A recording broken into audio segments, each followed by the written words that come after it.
여론으로 풀어보는 정치 이슈 풀풀 시간입니다. 오늘도 배종찬 인사이트K 연구소장 나와주셨습니다. 어서 오시죠, 소장님. 안녕하십니까? 예, 연일 정치권을 휘감은 가장 큰 이슈죠. 검찰 수사권 완전 박탈, 검수완박. 이 이슈에 대해서 우리 국민들은 어떻게 바라보고 있는지 저희가 여론조사 결과들을 준비해봤습니다. 지난주에 박병석 국회의장이 중재안을 냈고 이를 여야가 수용하면서 일단락이 되는가 했는데 다시금 국민의힘이 번복하면서 지금 여야 대치가 최고조에 오른 상황입니다. 결국 어제 본회의 전격 상정이 됐는데 과연 서울 시민들은 이 중재안에 대해서 어떻게 평가를 했는지부터 보겠습니다. 일단 중재안을 합의한 것과 관련해서 잘했다가 34%, 잘못했다가 42.5%로 나왔습니다. 어떻게 좀 분석하고 계신지요? 그렇죠. 잘못했다가 이제 42.5%인데 일단 우리 이슈 볼폴 또 애청자분들이 보실 때 이건 이제 서울 시민을 대상으로 한 거라는 거, 전국이 아니라는 걸 좀 염두에 두시고 보시면 좋을 텐데 이렇게 잘못했다는 여론이 42.5%로 높죠. 오차 범위 밖으로 높은 거예요. 그러니까 호의적이지 않다. 국민 여론은 박병석 국회의장의 중재안도 호의적이지 않다. 그런 의견이 나타났다고 봐야 되는데 이 결과를 두고서 이제 일각에서는 이렇게 물어봅니다. 더불어민주당 쪽에서도 지지층 쪽에서도 중재안이 이게 완전한 분리가 아니기 때문에 좀 못마땅한 거 아니냐. 그래서 잘못했다가 높아. 좀 그렇게 보기는 어렵고 대체로 지금 전개되고 있는 검찰 수사권, 기소권 분리에 대해서 국민들이 싹 여론상으로는 호의적이지는 않다. 검수완박 법안 자체에 대해서. 그렇죠. 그런 이유를 이제 좀 더 구체적으로 말씀드리면 시내공이에요. 시내공인 것이 일단 시간적으로 윤석열 정부가 출범하면 거부권 행사 가능성이 높기 때문에 빨리 해야 되겠다. 이런 더불어민주당 지지층에서는 그것을 또 받아들일 수도 있는데 일반 국민들은 특히 이제 중도층들은 왜 4월이어야 되지? 왜 서두르는가? 그렇죠. 왜 6월이면 안 되지? 왜 내년 2월이면 안 되지? 그렇다고 해서 뭐 세상 천지가 달라지는 것도 아닌데 그러고 보면 이제 더불어민주당 쪽에서 서두르는 것은 윤석열 정부가 출범하기 전에 빨리 하자. 이렇게 이제 또 국민들이 판단할 때는 생각할 때는 이거 좀 너무 서두른다. 시간성. 두 번째는 이제 내용성인데 이제 다시 박병석 국회의장의 중재안에 또 정의당의 선거를 좀 포함하자는 중재안까지 의견까지 포함이 됐어요. 근데 그 내용을 국민들이 알까? 우리 정호연 앵커도 모를 수도 있어요. 잘 와닿지 않는 거죠. 법조 출입을 그렇게 해도 물론 정호연 앵커는 알 테죠. 그런데 그만큼 어려운 거예요. 내용상. 그다음에 마지막은 뭐냐. 저 결과를 보면 잘 모르겠다 23.5%. 이렇게 중체대한 이슈에 대해서 국민들이 무려 23.5%가 모르겠다. 이 이야기는 뭐냐면 의견이 없다가 아니라 뭐가 어떻게 돌아가고 있는지를 시시각각 정신이 없는 거죠. 그러니까 법사위에 또 안건조정위원회에서도 그냥 간밤에 통과가 돼버리니까. 그러니까 이건 뭐냐. 이제 각각 정치 성향에 따라서는 평가가 달라질 수가 있습니다. 뭐 필요하다. 검찰이 그동안 해도 너무했지 않느냐. 아니다. 좀 여유를 두고 이걸 협의를 하자. 근데 이제 일단 국민들의 바닥에 깔려있는 정서는 뭐냐면 모르겠다. 이게 뭐 어떻게 돌아가느냐. 이런 의견 때문에라도 호의적이기가 쉽지가 않은 것이죠. 그렇군요. 국민들은 검수완박과 관련해서 어떻게 생각하는지 이 여론을 통해서 또 분석을 해볼 수 있었고 이 검수완박과 관련해서 검찰 역시 강하게 반발하고 있지 않습니까? 김호수 검찰총장은 재차 사직서를 제출하기도 했는데 검찰 반발과 관련해서 여론은 어떻게 보고 있는가? 합당하다 43.5%, 합당하지 않다 44.9% 굉장히 팽팽하게 나왔어요. 근데 이 결과도 보면은 물론 이제 이게 이제 정쟁화되니까 팽팽할 수도 있어요. 이거 뭐냐면 찬성이냐 반대냐 반으로 또 나눠졌네. 또 우리가 이렇게 여론이 국민들이 의견이 반으로 쪼개지나 이렇게 보실 수도 있는데 그런데 이게 뭐냐면 검찰이거든요. 검찰이 반박하는 거예요. 그러니까 검찰에 대한 국민들의 인식은 개혁이 필요하다. 그동안 권력을 많이 누려. 아니 검찰이 왜 반발하고 그래? 이렇게 할 수 있는데도 불구하고 이 검수완박과 관련해서는 검찰 수사권 완전 분리가 됐든 이제 또 정상화가 됐든 이름을 또 어떻게 붙이냐 또 여러 가지 의견들이 많아요. 그런데 검찰에 대해서도 이렇게 대등한 의견이 나오는 건 국민들도 보면 뭐가 어떻게 돌아가는지 잘 모르는 거예요. 그렇네요. 그런데 이게 하도 이 시시각각 변하다 보니까 심지어는 검찰이 반발하는 것에서도 합당하다는 의견이 43.5면 꽤 높게 나왔다고 봐야 돼요. 왜? 검찰에 대해서는 일단 개혁의 대상입니다. 예. 그래도 검찰이 이렇게까지 나올 일은 아닌 거지. 이렇게 국민들이 생각할 수 있는데도 의견이 반으로 갈리는 것은 다분히 좀 여론에서는 그렇게 이 검찰 수사권 분리에 대해서 지금 국회에서 정치권에서 서두른 것에 대해서 그렇게 받아들이지를 못하고 있다. 검찰도 저토록 강력하게 반발하는 거 보니까 뭔가 이유가 있겠지. 이렇게 국민들 중에서는 오히려 검찰 쪽에 살짝 힘을 싣는 의견도 있는 겁니다. 예. 그러니까 그만큼 지금 이건 따지고 보면 가운데 서서 보면 중립적으로 보면 너무나 지금 국민들이 받아들이고 수용하고 평가하기에도 혼란스럽다. 예. 이렇게 봐야 되겠죠. 알겠습니다. 저희가 이따가 지방선거 이야기를 차후에 하긴 하겠지만 네. 저희 이슈풀풀 시간인 만큼 이 검수완박에 관련된 일련의 과정들, 상황들이 이 6일 지방선거에 미칠 영향력까지 좀 여쭤봐야 될 것 그렇죠. 같습니다. 어떻게 그러니까 이제 예상하세요? 검찰 수사권 완전 분리와 관련된 것은 더불어민주당이 일단 부담이 될 수 있을 거예요. 왜냐하면 여론이 그렇게 호의적이지가 않으니까. 또 인사와 관련된 논란과 의혹은 국민의힘에 부담이 되겠지만 이건 왜 그러냐.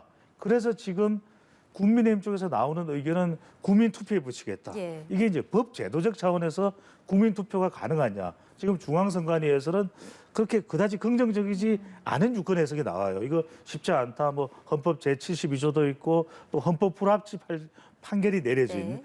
이 국내에 거소하고 있는 이 우리 국민들의 경우에 거소 신고가 국내 신고가 돼야 된다는 부분에 대해서 헌법 불합치 조금 더 자세한 내용들을 여러분들이 검색을 해보면 알 수 있습니다. 이런 일련의 사항들을 보면은 법 제도적으로는 이 국방 또 안보 또 외교 통일 이런 국가 안위와 관련된 내용이니까 국민투표 붙이기도 쉽지 않은데 국민투표를 이야기를 하는 걸 보면 아 여론이 호의적이지 않으니까 이걸 국민투표에 붙이겠다는 정치적 영향 효과를 또 강조한 것일 수도 있는 것이거든요. 예. 국민의힘에서는 그건 그만큼 선거에서는 이것을 강행하는 모습에 대해서 더불어민주당이 좀 부담된다고 봐야 될 것이고 최근에 불거진 인사청문 논란 인물과 관련된 의혹은 국민의힘이 또 부담되는 현상으로 지방선거에 연결된다고 봐야 되겠죠. 예, 일련의 과정들이 지방선거에 미칠 영향까지 한번 분석해봤는데 여론을 저희가 전체적으로 봤을 때 검수완박과 관련해서 국민들의 어떤 실망감, 피로감은 더 쌓여가는 것 같습니다. 그래서 이런 부분들을 여야가 좀 기억해야 되지 않을까 이런 생각이 듭니다.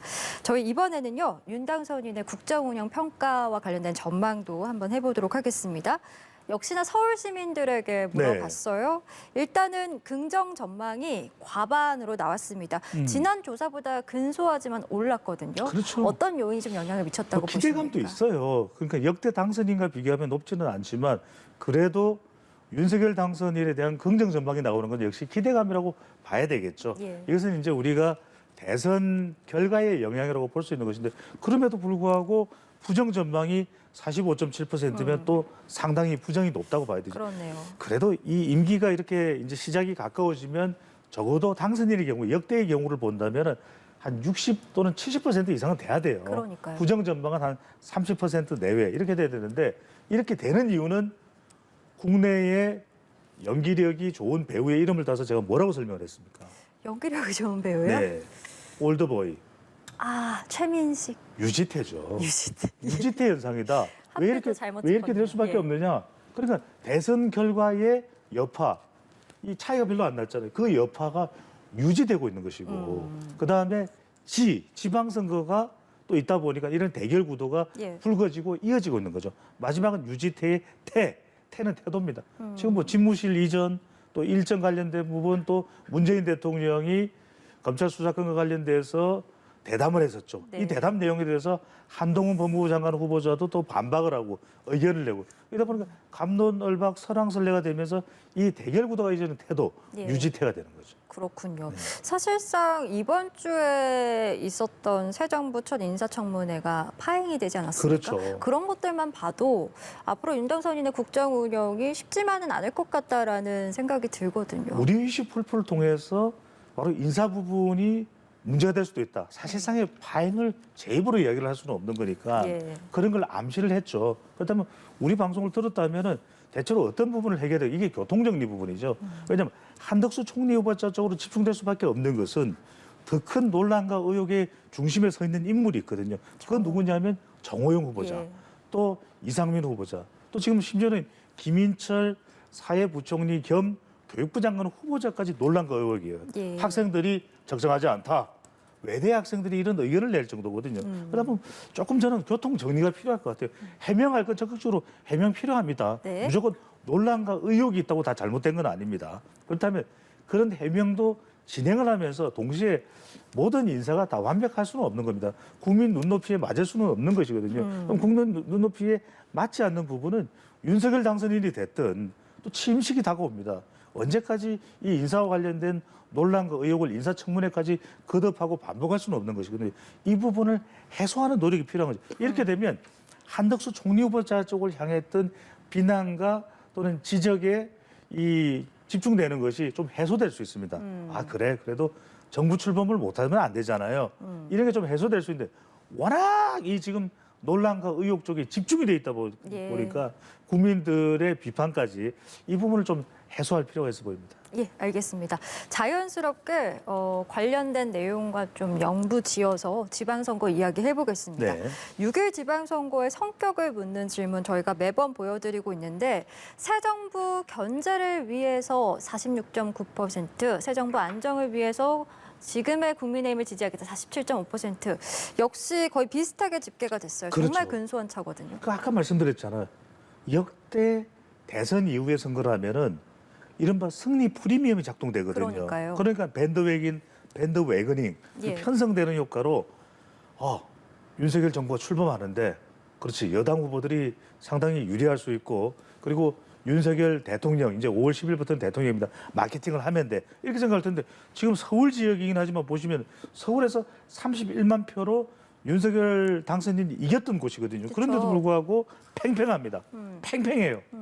정말 이게 대선 결과 같아요. 그렇죠? 그렇네요. 그러니까 이 깻잎 반의 반장의 혈전 대선 2라운드가 지방선거까지 이어진다고 봐야 되겠죠. 아, 이번 지방선거는 대선 2라운드다. 예. 그렇다면은 여기서 후보자들이 이제 지금 구청장이나 강역의원이나 강역단체장까지는 이제 선거가 크니까 궁금하실 거예요.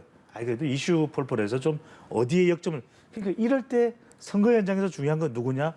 2030 세대. 특히 이제 투표율을 생각하면 여성, 중도층 중에서도 적극적인 투표 성향이 있는 이 유권자들을 집중적으로 공략하는 것이 당선의 지름길이 될 수가 있는 것이죠. 역시 이번 지방선거도 M여중이 가장 중요하다. 아니 묻지도 않았는데 어떻게 답변을 해요? 아, 또 이 소장님이 만들어내신 또 신조어니까 예, 이렇게 예. 홍보해야죠. 이게 일치월장이네요. 네. 예, 저희 계속해서 이어가면서 예. 경기 지역도 볼게요. 경기 네. 지역이 이번 6일 지방선거에서 가장 또 관심받는 지역 아니겠습니까?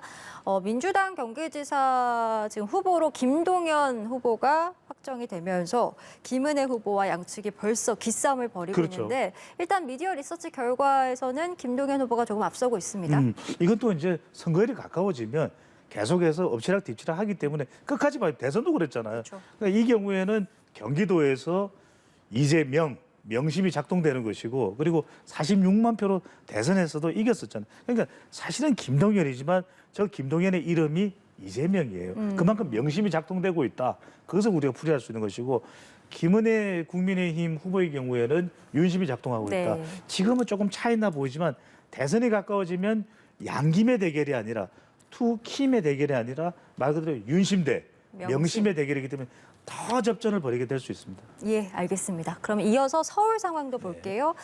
지난 26일에 서울 민주당 박주민 의원이 사퇴를 선언하면서 민주당에선 2파전으로 치러지게 됐는데 이제 내일 민주당은 최종 경선 후보가 발표가 됩니다. 발표가 되면 이제 현 오세훈 시장과 맞붙게 되는데 우선 저희가 송영길 대표와의 결과를 가져와 봤어요. 네. 지금 이 결과 어떻게 좀 분석하고 계신지 궁금합니다. 흥미로워요. 이것도 보면은 지금 아직까지 더불어민주당은 후보가 결정이 되지는 않았습니다. 예. 가상 대결이니까 참고해서 봐주시면 결국 서울 선거는 오세훈 대 민주당의 선거예요. 예. 그러니까 특정 후보가 부각되기보다는 오히려 여기도 일정 부분의 명심, 일정 수준의 윤심이 작동될 수밖에 없다. 그래도 여기는 경기도만큼은 아닙니다. 그런데 흥미로운 게 뭐냐면은 오세훈 서울시장이 저렇게 높은 지지율이 나오는 거는 남성으로부터 더 많은 지지를 받고 있어요. 가상 대결에서. 네. 그렇다면 남아있는 서울시에서의 과제는 특히 여성 표심이 얼마나 어느 쪽으로 후보에게 가느냐. 특히 여기서는 중도층에서 오세훈 시장의 특징이 보수적인 아주 성격보다는 중도성이 있기 때문에 이게 중요한데 중도층이 핵심입니다. 서울은 투표율을 생각했을 때 중도층이 어디로 가느냐가 가장 중요할 수밖에 없어 보입니다. 알겠습니다.